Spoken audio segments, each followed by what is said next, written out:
Warahmatullahi wabarakatuh. Bismillahirrahmanirrahim. Tabarakalladzi nazzala al-furqana ala 'abdihi liyakuna lil 'alamina nadhira. Allahumma shalli wa sallim ala sayyidina Maulana Muhammadin wa ala alihi washabihi ajmain. Nama ba'du. Yang sangat kami hormati keluarga besar Syekhona Khalil, wabil khusus Kiai Haji Fakhrillah dan semua keluarga santri yang saya hormati. Ini acara ngaji yang memang permintaan Gus Zofur dan saya supaya memang benar-benar memperingati Syekhona Khalil. Jadi kalau tanpa kitab beliau nanti ini namanya ngaji Gus Bah, bukan ngaji Syekhona Khalil. Jadi kalau sampai saya sesatkan itu saya tidak tanggung jawab. Tapi kalau ada kitabnya, kitab ini saya dikasih Gus Ismail itu sudah 3 bulan yang lalu. Jadi beliau sering ke rumah saya ngasih kitab ini. Cuma saya agak kecewa ya, kecewa dengan isi kitab ini satu, tapi kecewa yang baik. Dulu ketika saya kecil, itu yang paling saya kenang dan semoga ini yang nyata. Itu kalau Syekhona Khalil diundang takziah, ada orang meninggal itu, kalau beliau nalkin hanya gini. Pokoknya kamu kalau ditanya malaikat, tanya macam-macam, bilang nunggu saya gitu. Nah ternyata di kitab ini beliau ngajarkan cara jawab. Itu saya agak kecewa. Saya ingin seperti itu saja. Jadi makanya ini lajnah harus mensarai gitu. Karena keinginan publik itu suka yang itu aja ya. Kalau ditanya malaikat nunggu apa? Syekhona Khalil, nunggu ketua katanya begitu. Nah khawatir saya Syekhona Khalil juga nunggu ketuanya lagi. Terus nunggu ketuanya lagi sampai akhirnya mungkar nakir ngadepi Rasulullah SAW. Itu kira-kira sudah tidak berani tanya lagi. Karena tidak mungkin kan Nabi ditanya, "Waman nabiyuka?" Nabi kamu siapa? Gitu. Wah itu kan sembrono sekali itu. Jadi dan apa ya, meskipun itu cerita mulai kecil ya perlu dicatat, saya ketika satu sanawi ngaji di abahnya Gus Zofur pernah diajak bapak saya satu sanawi ya kira-kira tahun 86-87 ziarah Syekhona Khalil sama Batu Ampar. Ketika itu diminta bapak saya khataman. Karena sanad bapak saya itu hafal Quran. Di antara sanadnya itu lewat Badullah Salam terus lewat Kiai Said Sampang di antara sanad beliau. Tentu beliau punya sanad banyak termasuk lewat Mbak Arwani, Mbak Munawir dan seterusnya. Kalau soal kesamaan sanad kita dengan Syekhona Khalil jelas ya, karena misalnya saya, Mbah Mun, Mbah Zubair, Kiai Fakih Mas Kumambang ngaji sama Mbah Mahfud Termas, ngaji sama Sayyid Abi Bakar Sato, Sayyidul Li'ana, ngaji sama Sayyid Zaini Tahlan. Di sini ditulis bahwa min masyayikhi Syekhona Khalil adalah Sayyid Zaini Tahlan. Terus sampai Utsman Ad-Dimyati, seterusnya sampai Rasulullah SAW. Nah semoga sanad yang benar adalah kalau ditanya malaikat cukup jawab nunggu apa? Ketua itu. Sehingga saya minta sama lajnah turos supaya nyarai pertanyaan itu boleh dijawab atau boleh diserahkan ke pimpinan gitu. Karena ini supaya cerita yang beredar yang sudah menyenangkan ini tidak direvisi itu. Kan kasihan masyarakat gitu. Karena diantara imam yang baik adalah wa imamu qaumin wa hum lahu radun. Ngimami masyarakat yang nuruti selera orang banyak gitu. Jadi di polling saja, kira-kira seleranya masyarakat suka jawab sendiri apa pasrah pimpinan? Kira-kira itu? Pasrah ya sudah, nanti ditambahin wafi ba'di riwayah hakada. Karena ini saya baca, karena saya dikasih lama sekali oleh Gus Mail ini. Saya sampai tahu ya karena ya beliau mondok di Anwar, terus beberapa kali juga ngaji bareng-bareng sama saya, ngaji Mahalli. Kemudian yang saya kenang dari komentarnya lajnah, meskipun saya ya setengah setuju setengah enggak, ini lajnah harus mendengar, ini bukan kritik, saya mengingatkan saja. Di antara materi di sini disebutkan Syekhona Khalil meskipun cerita istiqdad lil maut, tapi beliau masih sempat mengeropi kalimat-kalimat dalam kitabnya. Terus kata lajnah, ini untuk mengingatkan bahwa syarat wali itu harus alim katanya. Jadi itu yang saya agak ngeritik lajnah, karena itu cerminan komentarnya Lajnah sebetulnya. Kalau Syekhona Khalil sendiri akan membiarkan Allah yaf'alu ma yasha. Jadi Allah boleh ngangkat wali yang tidak alim, itu saya yakin. Tapi di sini Lajnah karena begini ya. Ini bukan kritik ya, masukan supaya nggak tersinggung.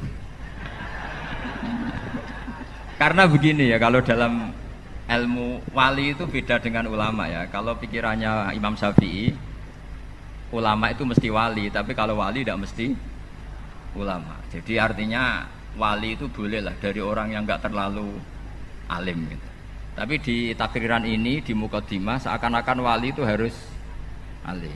Kalau menurut saya ya orang alim itu mesti wali, tapi wali tidak harus alim. Karena kritik saya itu bukan apa-apa, karena kasihan sampean semua nggak mungkin jadi wali gitu. Kalau syaratnya ketat-ketat itu. Jadi ini mewakili suara publik. Karena saya sering rebukan sama Gus Adim, Gus, ini bagus ini, semua mic ingin dipakai ngaji. Jadi cara berpikir positif, jangan kok, wah ngajinya udah profesional, mic-nya gonta-ganti. Tidak, cara berpikir ya semua mic ingin dipakai ngaji. Itu. Saya ini itu pengagum Imam Syafi'i. Imam Syafi'i itu orang yang paling saya kagumi, karena kalau ngendikan itu semuanya dibikin gampang. Ya Imam Syafi'i, orang yang tadi nyucup Anda, setelah di luar ngerasani Anda, menghujat Anda, itu gimana ya? Ya berarti saya wibawa, di depan saya tidak berani katanya. Jadi nanggapinnya itu enteng saja. Itu separuh dari kampung kamu itu benci kamu, gayanya hormat. Ya baguslah kalau benci gak akan utang duit katanya. Orang tuh kalau neng-nengan itu kan gak akan minta tolong. Kamu pernah diutangi orang yang benci kamu? Tapi kalau teman, wah bahaya sekali itu. Jadi Imam Syafi'i itu enak saja melihat hidup itu gampang saja. Saya teruskan ya, pentingnya alim nahwu ya. Kalau belajar itu cari sisi ekstrimnya. Makanya dalam Muqaddimah yang saya setuju adalah betapa bahayanya kita kalau punya wali yang tidak alim. Meskipun wali tidak harus alim-alim banget, tapi kita tentu melihat Syekhona Khalil itu orang alim yang wali, bukan wali yang alim. Itu beda ya. Orang alim yang wali, bukan wali yang alim. Tapi orang statusnya alim dulu, baru min lawazimil alim beliau itu wali. Nah ini kenapa penting? Karena begini, saya ini kan nekuni Quran ya, karena bapak saya hafal Quran, saya harus nekuni Quran. Itu trauma terburuk dalam sejarah Islam. Itu sebetulnya masalah lahnal khitab atau lahnal kalam. Itu sejarah terburuk. Sehingga masyhur awal dikarangnya nahwu karena ada orang Arabi ketika ketemu Sayyidina Umar, kila Sayyidina Ali, dia frustasi gitu, tidak akan dapat rahmat dari Allah karena cara baca dia innallaha bari'um minal musyrikina wa rasulih. Dia baca Allah itu tidak punya urusan dengan orang musyrik, juga tidak punya urusan dengan Rasul, karena dia baca dengan jar diatafkan minal musyrikin. Sehingga yang masyhur itu dibenarkan oleh Sayyidina Ali. Kemudian beliau ngutus Abul Aswad Ad-Du'ali untuk ngarang nahwu. Itu kata cerita yang terkenal. Tapi cerita itu sebetulnya agak separuh salah. Mohon Lajnah membenarin. Jadi sebagian riwayat itu agak diprovokasi sebetulnya. Abul Aswad itu orangnya sufi wali humul gitu. Dia disuruh ngarang nahwu nggak mau. Terus si Amir saat itu kila Sayyidina Ali menyuruh orang disuruh salah di depannya. Jadi itu agak-agak drama. Menyuruh orang yang disuruh salah di depannya. Ketika salah tadi, kesimpulan tadi innallaha bari'um minal musyrikin wa rasulih, terus kamu datang ke rumah saya ajarin. Ini bahaya sekali kalau Quran kamu baca model gini. Sehingga terus dikarang bab ataf pas ini. Jadi ada versi dua, yang satu nganggap itu alami, yang satu memang karena Abul Aswad nggak mau ngarang nahwu. Sampai tadi dengan tanda kutip ada drama waqiah, kejadian seperti itu, terus beliau baru ngarang nahwu. Terus kedua, Nabi sendiri zaman Sugeng, ini kenangan saya ngaji Sab'ah ya. Nabi itu zaman Sugeng sebetulnya beberapa lughat, meskipun ini bukan riwayat yang valid-valid amat. Itu ada orang yang kalau manggil Nabi itu bukan ya Nabi Allah, tapi ya Nabi Allah. Meskipun kesalahan ini bagus. Sehingga Imam Asim mengatakan sebetulnya qiraah bil hamzi itu sah. Karena lafadz Nabi Allah itu bukan mahmus ya, tapi bukan nakis ya, tapi mahmus lam. Saya ulang lagi ya. Jadi sebetulnya kalau kita fair kan naba'a yang ba'u naba'an itu mah muslam. Karena Nabi itu man naba'a anillah, orang yang menceritakan tentang Allah, maka harusnya ya Nabi Allah. Buktinya fiilnya pakai nabi ibadi, pakai hamzah, nabi ibadi, ceritakan ke hambaku anni anal ghafurur rahim wa nabbihum an dhaifi Ibrahim. Sehingga dalam qiraat Sab'ah kalau Imam Nafi' baca itu wan nabiin, bukan wan nabiin tapi wan. Dan itu ngenakkan kita itu begini. Andai kan tidak ada bacaan seperti itu, maka kita akan mengira huzuan itu nakis wawi. Padahal tidak, dia mahmus lam. Buktinya ketika madi haza'ah yaza'u hus'an. Allahu yastahzi'u pakai hamzah. Andai kan tidak ada qiraat Sab'ah, maka orang ngira itu nakis wawi. Dan sampai nyari kamus nganti mati, hidup mati lagi, gak ketemu. Ketemunya itu di mahmus lam. Sehingga saya suka kalau ada wali atau ulama ngarang nahwu itu suka. Saya termasuk suka baca nahwunya Syekhona Khalil. Dulu ketika saya kecil terkenalnya Syekhona Khalil itu bisa mengalfiahkan menjadi ilmu hakikat atau menghakikatkan alfiah. Begitu juga Kiai Jazuli Peloso. Dan itu ketika kita sudah hafal alfiah, hafal terus paham, itu memang benar-benar itu jadi nasihat yang luar biasa, contoh-contoh yang ada di alfiah itu. Nah, kenapa itu penting? Karena andaikan tidak ada qiraah Sab'ah, kita itu tidak pernah tahu kalau kufuan itu mahmuslam. Tapi kalau ada yang baca kuf'an atau kufuan, kan terus enak gitu. Dan Allah tidak ada siapapun yang menyamainya. Makna menyamai itu kan dari kuf'an, bukan kufuan. Karena kalau kufuan kita anggap kayak ghuzwan atau apalah yang kira-kira mirip-mirip nakis wawi. Artinya begini, jangan sampai orang yang punya otoritas ilmu itu gak ngerti sorof gitu loh. Nanti bahayanya nanti nakis dikira mahmus, mahmus dikira nakis. Itu betapa bahayanya. Saya itu punya kitab yang di situ diceritakan ironis-ironisnya atau naifnya qori yang baca secara salah. Punya banyak kitab lah tentang itu. Di antaranya adalah ada seorang khotib itu pas khutbah baca ayat wala tankihul musyrikati hatta yu'min wala amatum mu'minatun khairum min musyrikati walau a'jabatkum. Terus dia masih baca wala tankihul musyrikina hatta yu'minu, masih baca bi fathit ta. Sehingga maknanya menjadi begini. Wala tangkihulan ojo nekai sira kabeh para lelaki, kowe ojo nekai al musyrikin ing lanangan-lanangan musyrik. Jadi semua yang Arabi itu bilang, kebetulan si pinggirnya Arabi tadi ulama, kalau ndak jadi masalah besar. Apa betul itu Quran? Kalau Quran seperti itu hebatnya di mana? Karena berarti kan maknanya wahai para lelaki muslim jangan menikahi lelaki musyrik. Terus kata si ulama tadi, ndak itu ndak Quran, itu kelirunya khotib gitu. Itu khotibnya yang nggak pernah ngaji katanya. Terus yang benar gimana Pak ulama? Yang benar itu yang ayat kedua atau alinea kedua itu bidomita wala tungkihul musyrikin. Artinya maknanya wala tungkihul lan ojo nekahno sira kabeh ayyuhal auliya aibanatikum, tentu maf'ul bahnya dibuang, putri-putri kalian semua, atau mauliyatakum ya kalau pakai umum yang Anda waleni. Kamu jangan pernah menikahkan perempuan yang kamu waleni dengan lelaki musyrik.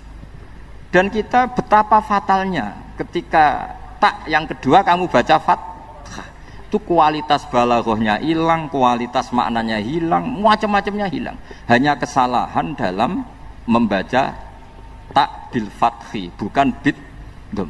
Karena kalau bid dom jelas dari angkaha yungkihu ingkahan. Berarti khitabunil auliya wala tungkihu ayyuhal auliya banatikum ing anak-anak wedon sira kabeh aja mbok nikahno anakmu wedok al musyrikin ing lanangan musyrik. Itu terus clear.